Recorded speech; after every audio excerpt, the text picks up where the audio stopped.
And hello once again, all of the Spiritist community. This is Luis Lima once again from Central Florida for Kardec Radio and Spiritism A Closer Look, our weekly program. We are covering this first topic, evolution. By the way, this is our program number 25.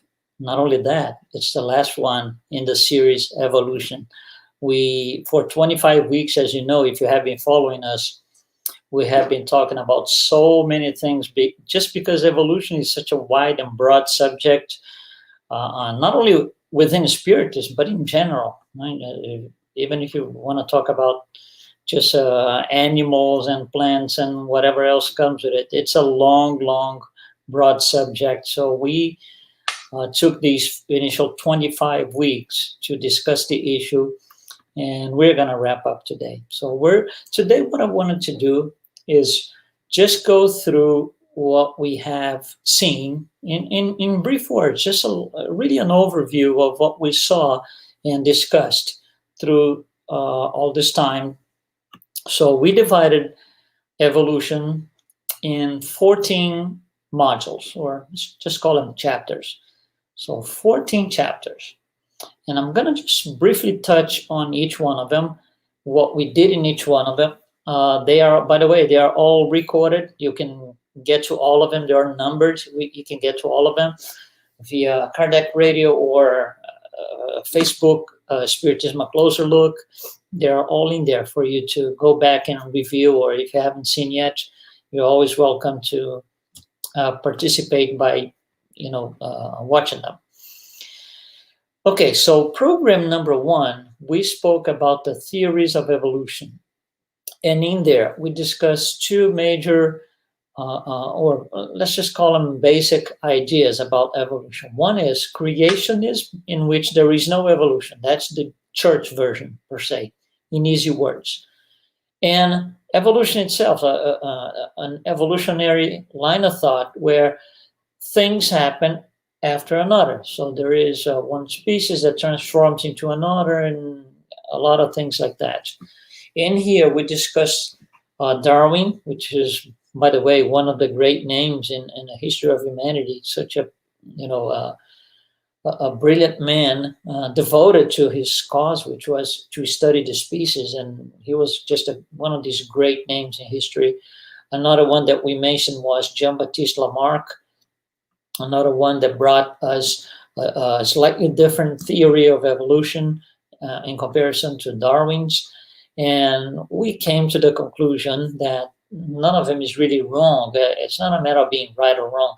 It's a matter of being which criteria are these men and any other of those who dove into these fields. So what is the criterion? And then we made it clear on this first module, first chapter, Theories of Evolution, where Spiritism stands. These men, Darwin, Lamarck, and others, they are concentrating their work. Their line of work is understanding species, how one plant might have generated another one, and so through mutations, and same for animal species, different species of animals, one might have come from another. So it's all about mutation, but still all in the physical, material plan. Spiritism goes beyond that. Spiritism, so Darwin and Lamarck are, from the Spiritist point of view, not complete, because they don't look into the Spiritist or the spirit world, which is the other side. We do. So Spiritism thrives for its effort in studying the evolution of the intelligent principle. So we defined all of those things. Intelligent principle, actually, that was done on chapter 2, the creation. So we showed and discussed the elements of evolution. We discussed things such as spiritual principle, material principle, universal cosmic fluid, all of these things. So we spend probably like 3 or 4 weeks speaking about this because it is such an important thing. And I see one of our listeners here, Fabius, you say you have a question. So please post your question and we're going to go through it. So chapter number 3. So we presented the elements of creation. Then on chapter number 3, we introduced the idea of the vital principle. Vital principle is what makes inert or inorganic matter to be converted into organic matter. And that's, of course, there was an extensive explanation because there's a lot of details. But for what we need today, it was we tried to show, to portray how this intelligent principle acquired the ability to infuse life into inorganic matter or inert matter. Okay, so the vital principle. Then we went to the next chapter, the earth. About the earth, we had to speak about the evolution of the planet in 2 worlds, literally. The physical formation of the planet coming from what is considered the starting point, the Big Bang. So we came from there through a series of, through a timeline, if you will, until we get to the present time. So all of the things that happen, all of the formation of the planets, solar system, until the formation of the Earth and its readiness for receiving human incarnations on its soil. Then we also, in this chapter, the earth, we also spoke about the spiritual layers of the planet. 12 spiritual layers of the planet, what they mean for us living on earth, what they mean for those discarnate, waiting for their next opportunity to come on board and get going on their evolutionary path. So we discussed, I would say in pretty fair details, the spiritual layers of the planet. Then we went to chapter number 5, next one up, the kingdoms. And then we discussed everything on about the minerals, plants, animals, humans, and how things are all connected. There's a connection, that unites all of these things. There's a better than a connection, a better word might have been coordination. There's a coordination. There's a group of highly evolved spirits taking care of all of these things, making it all happen and make sure things happen right and as they were supposed to be.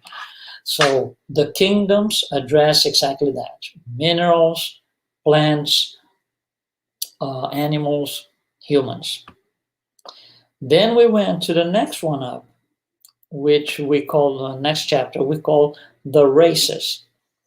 Races was the purpose of that chapter was, once we had the kingdoms and we got all the way up to the humans, was to explain once human incarnations are going to take place on earth, that's not a snap of a fingers. Men or humans can't come on board and that's it. No, it's a process, and it starts from using a more, I would say, modern term. It comes all the way from the caveman to the modern humans, and it's a long process, full of details, full of nuances, if you will. So we start all the way down 200,000 years ago, even prior to that. And when we had living on Earth, the Neanderthal, right? They were here for several, about 150,000 years or so. And then they were, if you will, in quotes, replaced with a more modern type, which is us, originally called Cro-Magnon. Science, for several different reasons that, it's not our purpose to discuss, but they don't use that name anymore. They did in the past, several decades ago, Cro-Magnon.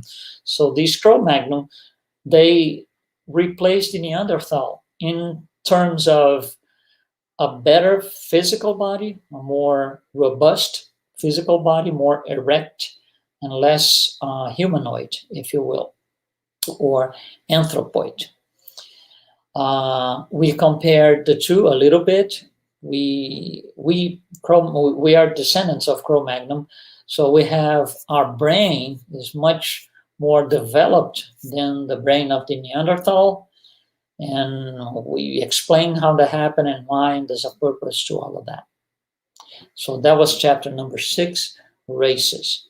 Then we went to the next one, chapter, the intelligent principle. Very interesting. What we do here on this chapter, what we did here on this chapter is to, once we understood what the intelligent principle was, that was discussed on chapter number 2. So once we understood what the intelligent principle was, we go into a journey, a beautiful journey on how it develops, how it applies its growing, everyday growing knowledge to the organic matter by forming from the very most elementary forms of life into the more complex forms of life. Today is us, humans. How this intelligent principle interacts with organic matter to make things happen for its own evolutionary path towards perfection.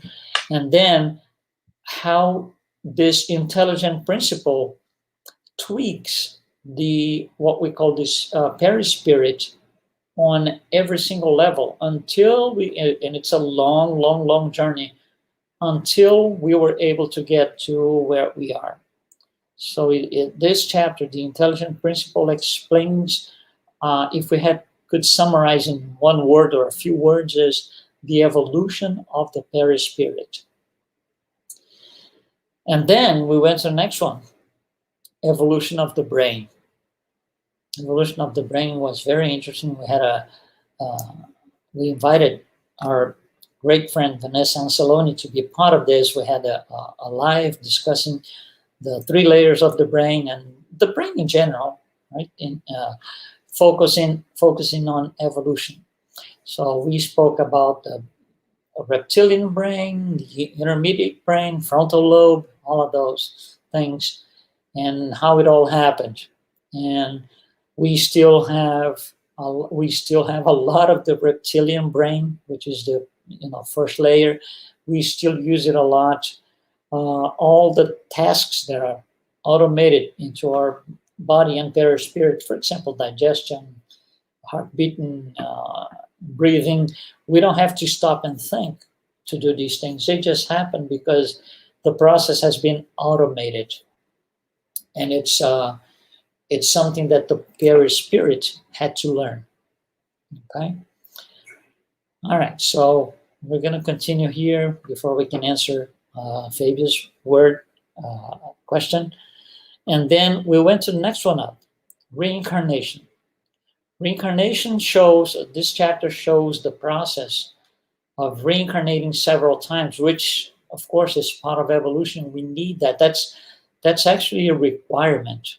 We can say it's a requirement for us to grow morally, life after life after life, and get going towards perfection. So we explain how the incarnation takes place, what happens at, when the incarnation starts, when it concludes, all of that. Very interesting chapter, by the way, at least for me.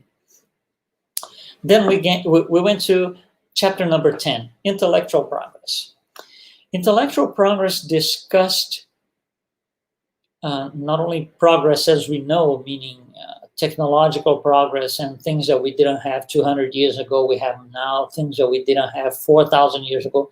For example, fire, the invention of the wheel, these are things from 3500 BC or even prior to that, and they're still around. So we acquire progress, intellectual progress, and we use it in our favor.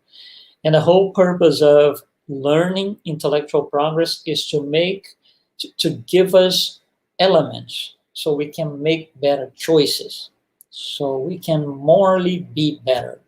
And that was exactly the last chapter, chapter 11, moral evolution.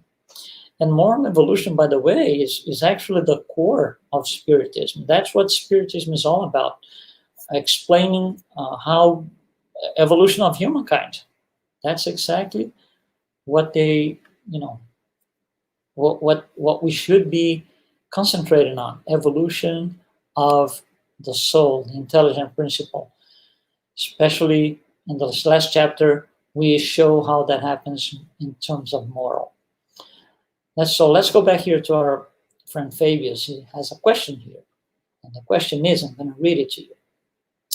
Do you believe spirits can teach us so that can live better in the world? If what is the best method to contact them? Okay, so let's do in parts. So first of all, if I believe spirits can teach us, right? That's by the way what Spiritism came for. Spiritism comes to us through a series of events that we are going to explain later on our next modules. But it comes to us from mediumship, which is the ability to communicate with the other side, with discarnate spirits. So as the process develops, Allan Kardec, which is the codifier of Spiritism, he learns how to ask questions to the spirits in a very knowledgeable way, very smart questions, one after the other. And when he compiles everything to a book, the Spirit's book, it all makes sense. But all that information came to us from the spirit world. So can they teach us something? Yes, that's what Spiritism is all about, is to teach us what the spirits are telling us, because they have been to the other side. They are on the other side.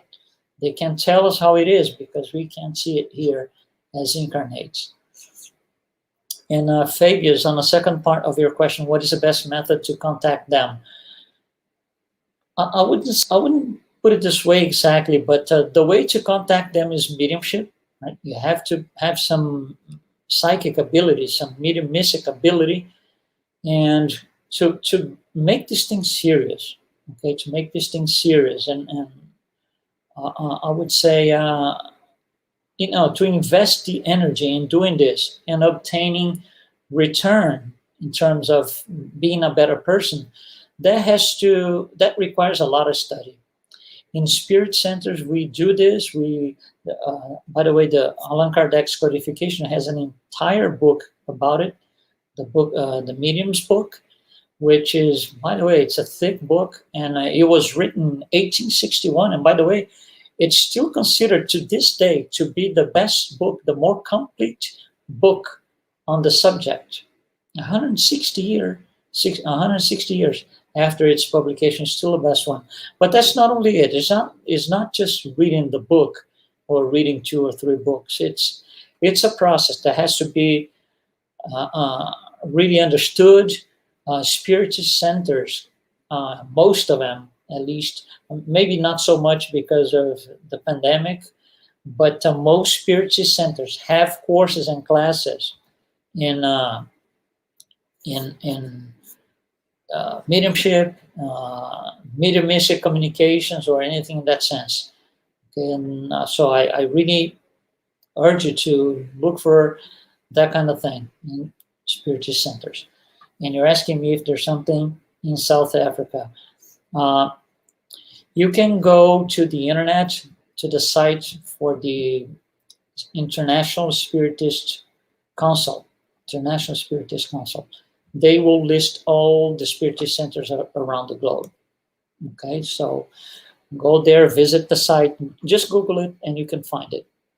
Okay. All right, so I just gave you a quick overview of what we did in these last 25 weeks. Like I said before, all these programs are recorded. You can get back to them through Kardec Radio, on our Facebook, Spiritism, A Closer Look, Kardec Radio's website, YouTube, Facebook, any of those. So that kind of wraps up this first topic that we picked for our Spiritism A Closer Look. 25 weeks. Wow. Incredible, right? Okay, we're not stopping. We're not stopping. We're going to go to another topic. So we are off next week, but the week after, we start another topic. And then, how do we pick a topic?